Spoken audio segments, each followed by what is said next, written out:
ખાડિયા વિસ્તારમાં મહાજનના વંડો વિસ્તારમાં આવ્યા છીએ।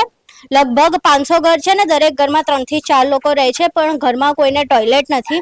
આ એક પબ્લિક ટોયલેટ અહીંયા વાપરવામાં આવી રહ્યો છે। 30 વર્ષથી ટ્રિપલ એન્જિનની સરકાર છે, ભાજપની સરકાર છે ને અહીં હજુ ટોયલેટની સુવિધા નથી કરવામાં આવી। જે પબ્લિક ટોયલેટ યુઝ કરવામાં આવી રહ્યું છે, અમે આજે તમને બતાવીએ કે આ પબ્લિક ટોયલેટની સ્થિતિ શું છે। પાણી નથી આવતું। પબ્લિક ટોયલેટમાં પાણી નથી। પાણી આવતું નથી। આ ટાંકો લ્યો ખાલી આ ટાંકો ખાલી હવે આખો આજે બધા લેડીઝ ને લેડીઝ બધા રાડું પાડે, પાણી નથી આવતું, હવારે નથી આવતું। અમને ગાયું બોલે છે, માણસો ગાયું બોલે છે, તમે પાણીને શું કરો છો? એટલે આવે તો અમે તમને પાણી દઈ, નકે અમે શું દઈ? આજે પેન્ડિંગ છે। હા હેલો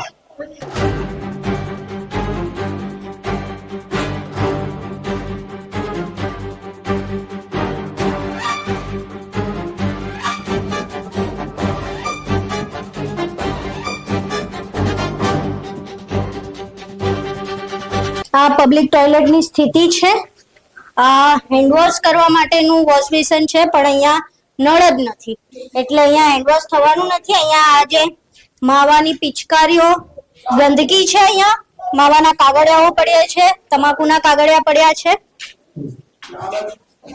આ બીજું પબ્લિક ટોયલેટ છે। અહીંયા એક પણ ટોયલેટમાં પાણીની સુવિધા સરખી નથી। આ ટોયલેટ બંધ પડ્યું છે, એટલે ગણીને 5 ટોયલેટ છે। 5 ટોયલેટમાં પણ 2 ટોયલેટ તો બંધ હાલતમાં છે। બીજા ટોયલેટ તમે જોયા એ કેવી સ્થિતિમાં છે, કેવી ગંદકી સાથે છે એ પણ તમે જોયું।